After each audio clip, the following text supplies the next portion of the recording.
안녕하세요. 역상남, 역대상을 읽어주는 남자. 자, 이 시간에는 역대상 10장부터 12장까지 3장을 다루도록 하겠습니다. 여러분, 역대상은 크게 세 부분으로 나눠지죠. 1장부터 9장까지는 족보, 그리고 10장부터 20장까지는 다윗 이야기, 그리고 21장부터 29장까지는 성전 건축 준비입니다. 자, 여러분, 역대상, 열왕기상하라는 역사책이 존재함에도 불구하고 또 이 역대상하가 왜 필요했을까요? 자, 그것은 강제 이주, 다시 말해서 포로기를 거치고 돌아온 그런 포로 귀환하는 사람들이 이제 돌아왔을 때 그들 마음속에 있는 문제의식, 도대체 우리는 누구인가? 우리가 여기서 무엇을 해야 되는가? 그리고 과거에 우리가 왜 망했는가? 왜 북쪽 이스라엘도 망하고 왜 남쪽 유다도 망해야 했던가? 자, 이런 문제의식에 대한 답을 제시하기 위해서 기록된 것이 바로 역대상하라고 했습니다. 그러니까 열왕기 상하는 과거에 어떤 사건이 일어났는가, 그런 나열식으로 제시하고 있다라면 이 역대상하는 그럼 과거에 그런 사건들이 왜 일어났는가, 왜 그런 일들이 발생할 수밖에 없었는가, 다시 말해서 하나님의 언약에 헌신하고 충실하지 못했다라는 것이고, 그것이 구체적으로 드러나는 표현이 뭐냐면 이제 성전, 그렇죠? 이 성전에 대한 헌신, 또 하나님을 향한 예배, 이것이 문제가 되었을 때 결국 북쪽 이스라엘도 남쪽 유다도 멸망할 수밖에 없었다라는 것을 제시해 주면서 이 돌아온 포로기를 거치고 귀환한 사람들에게 그들의 사명과 또 그들의 임무가 뭐예요? 하나님의 성전을 올바르게 건축하고 또 성전 예배가 올바르게 시행될 수 있도록, 그리고 그것을 잘 울타리 역할을 했던 다윗과 솔로몬, 그들을 하나의 모델로 제시하고 있는 것이 바로 역대상하라고 했습니다. 자, 그러면 지난 시간에 우리가 이제 1장부터 9장까지 족보의 내용을 좀 살펴보면서 좀 어려운 부분을 여러분이 지금까지 잘 통과했는데, 자, 오늘부터 10장부터 12장까지 좀 살펴보려고 합니다. 자, 그럼 9장을 좀 더 언급 한번 해보죠. 여러분, 9장은 1장부터 9장까지가 족보라 그랬어요. 그런데 1장에서는 아담, 셋, 에노스 이렇게 하면서 그런 이스라엘 백성들의 출발점이 바로 아담까지 거슬러 올라가면서 하나님께서 태초부터 그런 창조 때부터 이스라엘 백성들을 선택하시고 그들을 통해 하나님의 역사를 이루어 나가신다라는 것을 이제 보여주는 게 이제 1장이라면, 2장부터 8장까지가 야곱, 그러니까 이스라엘의 지파들을 이제 총망라해서 다루고 있어요. 물론 이제 거기에 핵심이 유다 지파라는 말씀을 제가 드렸습니다. 자, 그럼 9장은 뭘까요? 자, 9장은 이제 이스라엘의 그런 지파들을 다 언급했죠. 그 다음에 9장은 뭐냐면 포로로 귀환했던 사람들의 명단이 나오고 있습니다. 그런데 그 명단을 다 기록하고 있는 것이 아니라 제사장과 레위 지파와 연관된 사람들을 특별히 부각하고 있어요. 왜냐하면 성전하고 연관된 사람들이 제사장이고 또 레위잖아요. 레위 지파잖아요. 자, 그 다음에 이제 9장 후반부에는 10장에서 사울이 나옵니다. 그러면 이 사울의 등장의 배경을 깔기 위해서 족보를 얘기하는 거예요. 자, 그래서 9장 35절부터 44절까지가 바로 사울의 족보라고 얘기할 수 있습니다. 자, 그렇게 여러분 두 파트로 9장을 구분해 보시면 좋을 것 같습니다. 자, 10장. 이 10장에서는 이제 사울이 등장해요. 여러분, 사무엘상에서는 8장에서 왕을 달라고 요청하는 내용이 나오고, 그 다음에 이제 9장, 10장, 11장 3장에 걸쳐서 사울이 등장하면서 기름 부음을 받고 초대왕이 됩니다. 자, 그 다음에 이제 31장 기브아 전투에서 블레셋과의 그런 싸움 가운데 이제 전사하게 되는 거죠.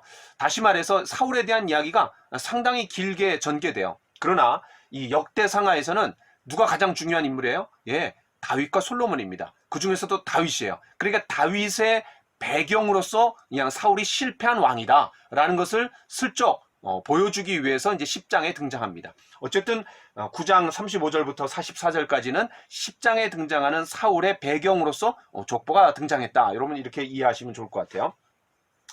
자, 10장을 보시면 이제 이 10장의 배경은 사무엘상 31장의 그런 기브아 전투에서 이제 사울가가 완전히 그냥 멸망하고 그 다음에 멸절되는 그런 내용들을 여러분 좀 염두에 두시면 좋을 것 같습니다. 자, 특별히 6절이 중요해요. 자, 6절에 제가 한번 읽어보겠습니다. 이와 같이 사울과 그의 세 아들과 그 온 집안이 함께 죽으니라. 요게 이제 사무엘상 31장하고 조금 차이가 있어요. 그게 뭐냐면은 그 온 집안이 함께 죽으니라. 요게 이제 차이점입니다. 더 이상 왕위 계승자가 없다라는 거죠. 다시 말해서 이 다윗이 왕위 찬탈자가 아니라는 것을 강조하는 거죠. 그런 지도력의 부재 상황에서 다윗이 그런 온 이스라엘의 추대 가운데 이제 왕이 될 수밖에 없는 그런 상황을 이제 연출해 나가는 거죠. 또 사무엘하 2장에 보면은 이스보셋, 그래서 북쪽 이스라엘에 아직 그런 잔재들이 남아 있어요. 사울 이후에 이스보셋이 있는데 아브넬이 부추겨 갖고 이제 북쪽 이스라엘을 한 몇 년 동안 다스립니다. 그래서 2장, 3장, 4장 그런 내용들이 사무엘하에 나오는데 그게 이제 완전히 다 생략이 되는 거죠. 그래서 사무엘하 5장에서 이제 통일 왕국의 왕으로 추대되는 그 내용부터 나오는 것이 바로 이제 11장입니다. 자, 그래서 여러분 그 6절 그 온 집안이 함께 죽으니라, 여기에 담겨져 있는 어떤 역대기 사가의 어떤 의도를 읽으시면 좋을 것 같아요. 자, 그 다음 이제 10절 블레셋이 사울의 갑옷을 그들의 신전에 두고 그의 머리를 다곤 신전에 다니라. 여러분 사무엘상 5장에서 이스라엘로부터 빼앗은 그 여호와의 궤를 어떻게 해요? 다곤 신상 앞에 하나의 어떤 그 전리품으로서 또 최고의 트로피로서 이제 다곤 신상 앞에 갖다 놓는 거죠. 우리 신이 이겼다라는 거죠. 이스라엘의 신을 이겼다라는 거죠. 그러나 이스라엘은 실패했지만 하나님은 실패하지 않았다라는 것을 여실히 증명하는데 그 다곤 신상이 그 다음날 가보니까 어떻게 돼요? 엎드러져 있어요. 또 세워놨더니 그 다음날 어떻게 돼요? 바로 목과 그 다음에 두 손목이 그냥 댕강 잘라져 있었던 거죠. 머리는 사고를 지배하는 거고 그 다음에 손은 행동, 능력을 지배하는 거죠. 사고와 능력이 무력화되었다라는 것을 이야기해 주는 게 바로 그 다곤 신상 앞에서 하나님이 승리하시고 또 그들을 어떤 공격하시는 그런 내용들이 잘 나옵니다. 자, 어쨌든 그때는 여호와의 궤를 갖다 놨다라면 이제는 블레셋이 사울의 갑옷을 그들의 신전에 두고 그의 머리를 다곤 신전에 달았다라고 얘기하는 거죠. 그런 어떤 평행선상에서 여러분 보시면은 잘 이해가 될 겁니다. 하나의 어떤 트로피로서 가져간 거죠. 자, 그다음에 이제 11절 12절에 보니까 11절 12절 길르앗 야베스 모든 사람이 블레셋 사람들이 사울에게 행한 모든 일을 듣고 용사들이 다 일어나서 사울의 시체와 그의 아들들의 시체를 거두어 야베스로 가져다가 그곳 상수리 나무 아래에 그 해골을 장사하고 7일간 금식하였더라. 자, 이게 뭐냐면은 이제 사무엘상 11장이 배경이 되는 거죠. 암몬 왕 나하스가 길르앗 야베스를 침공했어요. 그때 처음에는 이제 너무나 다급하니까 언약을 맺자, 조약을 맺자, 우리가 조공을 갖다 바치겠다 이렇게 했더니 뭐라 그래요? 그 나하스가 니네들의 오른 눈을 다 빼기까지는 내가 그렇게 언약을 맺지 않겠다라고 하니까 어떻게 해요? 사울에게 이제 SOS를 치는 거죠. 그때 이제 사울이 와서 도와줍니다. 야, 그러니까 그런 은혜에 대한 보답으로서 바로 그 시신 처리를 했다라는 것을 우리가 좀 생각해 볼 수 있죠. 어쨌든 사울은 왕으로서의 공적 어떤 입증의 기회를 이제 그때 이 암몬을 제압함으로 말미암아 그런 기회를 얻었고 하나의 어떤 데뷔전이 되는 거죠. 그래서 이제 왕위로 추대되는 내용이 이제 11장에 나옵니다. 사무엘상 11장. 자, 13절 14절이 중요하죠. 제가 한번 읽어보겠습니다. 사울이 죽은 것은 여호와께 범죄하였기 때문이라. 그가 여호와의 말씀을 지키지 아니하고 또 신접한 자에게 가르치기를 청하고 여호와께 묻지 아니하였으므로 여호와께서 그를 죽이시고 그 나라를 이새의 아들 다윗에게로 넘겨주셨더라. 자, 그러니까 사울이 죽은 이유가 뭐예요? 바로 하나님 앞에 범죄했기 때문이라는 거죠. 그리고 그 이유 때문에 하나님이 죽이셨다라는 거예요. 자, 그런데 9장 1절에도 보면 유다가 범죄함으로 말미암아 바벨론으로 사로잡혀 갔더니 남쪽 유다 나라가 망한 것도 바로 포로로 잡혀갔던 이유도 하나님 앞에 범죄했다라는 거예요. 그러니까 12지파의 족보 끝에 하나님 앞에 범죄함으로 포로로 잡혀갔다, 나라가 망했다라고 평가하면서 마무리가 되고 있고, 그 다음에 다윗의 이야기를 시작하려고 하는데 그 사울이 죽은 이유가 뭐냐? 바로 하나님 앞에 범죄했다라는 평가로 이제 마무리가 되고 있는 거거든요. 자, 그러니까 이 역대기의 주제가 여기 강조되고 있는 거예요. 뭐냐면 하나님 앞에 순종할 때 생명을 얻고 그러나 반대로 하나님 앞에 범죄할 때 죽게 되든지 아니면 나라가 망한다라는 것을 이제 이야기해 주는 거죠. 그래서 사울은 하나님 앞에 범죄했지만 그러나 다윗은 하나님 앞에 순종함으로 시작한 왕이다라는 것을 아주 대조적으로 보여줍니다. 자, 특별히 10장 13절에 보니까 그 하나님 앞에 범죄했는데 그 이유가 특별히 세 가지로 나오죠. 첫 번째는 뭐예요? 그가 여호와의 말씀을 지키지 아니하고, 두 번째는 신접한 자에게 가르치기를 청하며, 세 번째는 여호와께 묻지 아니하였으므로. 이 세 가지 때문입니다. 그런데 여호와의 말씀을 지키지 아니하고, 이게 뭐예요? 아말렉을 완전히 진멸하라고 했는데 그렇게 하지 못했어요. 그게 이제 사무엘상 15장이죠.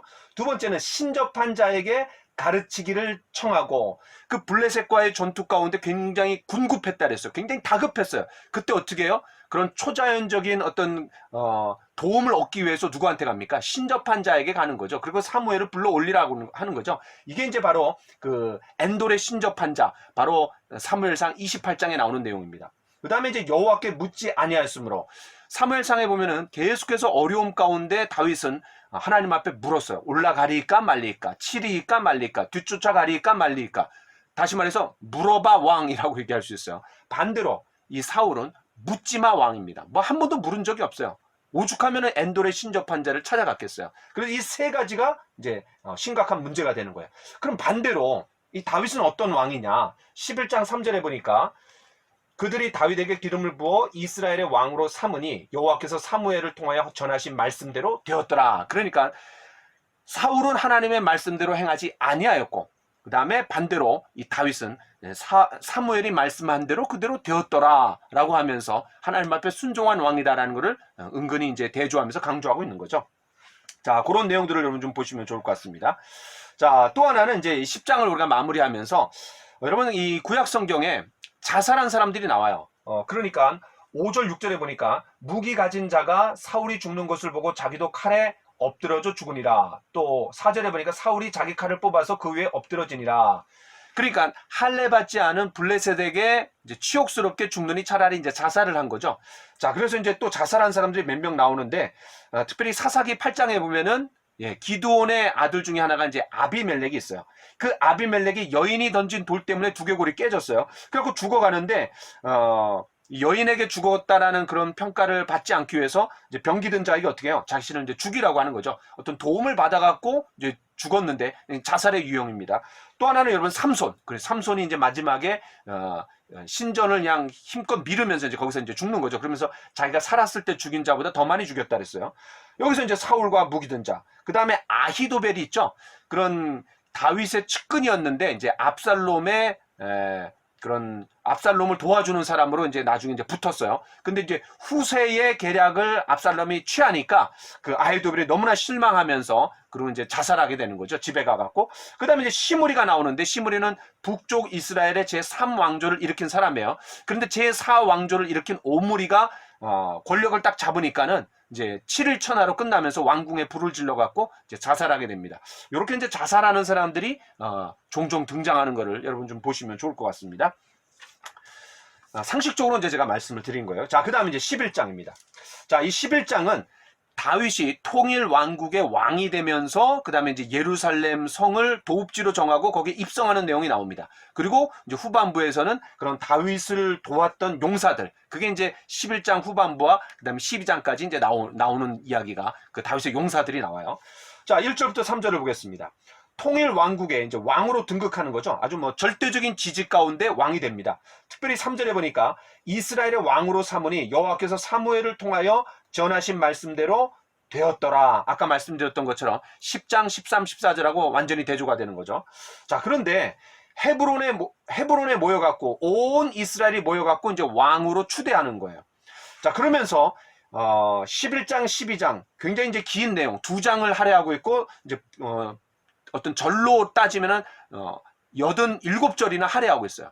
반면에 사무엘 하에서는 5장 1절부터 3절까지 짧게 3절로 이 왕으로 추대된 내용을 이제 마무리하고 있어요. 그러니까 이 11, 12장 2장을 걸쳐갖고 상당히 길게 왕이 추대된 내용들을 이제 기록하고 있다. 이렇게 보시면 좋을 것 같고, 특별히 1절부터 3절에 헤브론에 모여갖고 이제 왕이 즉위식을 했는데, 요게 이제 12장 12장 38절부터 40절에 보면은 그때 이 헤브론에서 왕으로 추대된 내용이 다시 한번 이제 전개가 돼요. 그러니까 11장, 12장이 두 장이 헤브론에서 왕으로 추대된 내용으로 시작해갖고 헤브론에서 왕으로 추대된 내용으로 이제 마무리되고 있는 거죠. 하나의 어떤 괄호 역할을 하고 있는 거예요. 그러니까 11, 12장이 하나의 단락이라는 것을 이제 문학적으로 이제 구조적으로 보여주고 있는 거죠. 자, 그 다음에 이제 4절부터 9절에 보니까 여부수족을 제압하고 예루살렘, 그러니까 다윗성을 수도로 삼아갖고 이제 들어가는 거죠. 왜냐하면 이 왕은 궁전과 도성을 필요로 하잖아요. 자, 그래서 왕으로 등극하자마자 여부수족이 차지하고 있었던 예루살렘을 이제 빼앗습니다. 자, 그 다음에 다윗의 조카 요압이 그 수루야라는 이제 다윗의 누이가 있어요. 이제 수루야의 아들이 요압인데 이제 다윗과의 관계는 조카 사이죠, 사촌이죠. 자, 요압이 예루살렘 접수의 이제 1등 공신이라는 것을 이제 밝혀줘요.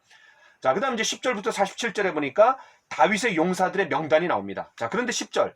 이 사람들이 온 이스라엘과 더불어 다윗을 힘껏 도와 나라를 얻게 하고 그를 세워 왕으로 삼았으니. 자, 이제 다윗의 용사들이 나오는데 이 10절이 하나의 어떤 표제어처럼 등장하는 거죠. 자, 그 다음에 이제 사무엘하 23장에 보면은 다윗을 도왔던 그런 용사들의 명단이 나옵니다. 자, 그런데 다윗 이야기의 맨 꽁다리에서 하나의 부록처럼 등장하는 게 다윗의 용사들이라고 한다라면 역대기에서는 제일 초두의 다윗의 용사들을 제시하는 거죠. 그러니까 어떤 다윗의 권위와 지도력을 강조하면서 다윗의 통치 처음에 배치하고 있는 것이 좀 차이가 있다라는 거예요. 자, 그 다음에 이제 10절부터 14절에 보니까 그 세 용사, 다윗의 이제 최고의 세 용사를 제시하는데 거기에 야소보암과 엘르아살이 나옵니다. 근데 한 사람이 빠져 있죠. 그게 어디 나오냐면 삼마예요. 사무엘하 23장 11, 12절에 삼마가 나옵니다. 그래서 여기에서는 이제 역대상에서는 두 사람만 나오고 이제 사무엘하에서는 또 한 사람이 나온다. 그렇게 여러분 보시면 좋을 것 같습니다. 11절부터 47절은 역대기만의 고유한 자료입니다. 루벤 지파, 미덴, 아스드랏, 아로엘, 디스, 마하위, 모압, 무소바 등, 그러니까 모두 요단 동편에 있는 땅이에요. 다시 말해서 요단 동편에서도 처음부터 다윗을 왕으로 추대하려고 했던 그런 분위기를 전하는 자료죠. 그러니까 이 다윗이 전국적인 지지를 얻었다라는 것을 보여주는 하나의 자료입니다. 자, 11장 10절부터 다윗의 용사들이 나오는데 12장에서도 계속 용사들이 나옵니다. 자, 1절부터 7절에 보니까 시글락에 숨어 있을 때에 그에게 와서 도운 사람들의 명단이 나와요. 여러분, 시글락이 어디예요? 사무엘상 27장에 다윗이 블레셋 왕, 그 가드 왕이죠. 이제 5개의 도시 중에 하나가 이제 가드인데 그 가드 왕 아기스에게 가서 망명합니다. 그때 받은 땅이 시글락이에요. 다시 말해서 다윗이 진짜 어려울 때, 사울에게 쫓겨갖고 생사를 넘나드는 그런 위기 가운데 있었을 때 하나님께서 그런 고난 속에서 그런 동역자들을 붙여주신 거죠. 정말 진짜 친구들이라고 할 수 있는 겁니다. 고난 속에서 영그러진 그런 동역자들이었어요. 자, 또 2절에 보니까 베냐민 지파 사람들이 있습니다. 16절에도 베냐민 지파 사람들이 나오는 걸 보면은 사울의 동족 가운데서도 그런 다윗의 추종자들, 지지 세력들이 있었다라는 것을 반증해 주는 거죠. 자, 그 다음에 이제 8절부터 15절에 보니까 갓 지파에서의 지지자들이 나오고, 그 다음에 16절부터 18절에 보니까 베냐민과 유다 쪽의 지지자들이 나와요. 근데 18절이 중요합니다. 그때의 성령이 30명의 우두머리 아마셀을 감싸시니, 아니 선지자도 아닌데 그런 용사일 뿐인데 성령께서 역사하시는 거예요. 아주 독특한 표현인 것 같아요. 자, 그 다음에 19절부터 22절에 보니까 므낫세 쪽의 지지자들이 나와요.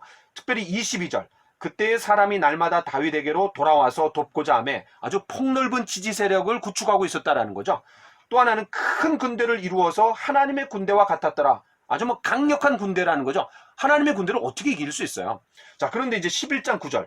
만군의 여호와께서 함께 계시니 다윗이 점점 강성하여 가니라. 그러니까 이 다윗의 나라가 아주 뭐 강대했고 그런 세력을 크게 해 나가고 있었다라는 것을 뭐 절대적으로 그 어느 누구도 범접할 수 없는 그런 다윗의 나라를 이야기해 주는 표현들입니다.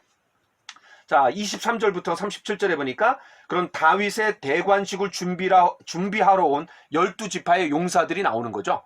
자, 그 다음에 38절로 40절은 아까 제가 말씀드렸던 것처럼 11장 1절부터 3절에서 헤브론에서 온 이스라엘 백성들이 다윗을 왕으로 추대했다 그랬는데 그런 다시 재차 언급하면서 강조하고 있는 겁니다. 특별히 38절에 보니까 모든 군사와 남은 자들이 다 한 마음으로 다윗을 왕으로 삼았다라는 거예요. 또 다 성심으로 다윗을 추대했다라는 거예요. 그러면서 40절에 이는 이스라엘 가운데 기쁨이 있었음이었더라. 아주 놀라운 기쁨 가운데 다윗의 나라가 아주 잘 시작하고 있는 그런 소프트 랜딩을 하고 있는 그런 모습을 우리가 좀 볼 수 있습니다. 자, 11장 12장에서 이 다윗의 왕국이 통일 왕국이 잘 시작되고 있는 걸 우리가 좀 살펴보았죠. 이제 13장에서는 하나님의 궤가 들어오는 내용으로 이제 시작합니다. 자, 여기까지 하겠습니다. 감사합니다.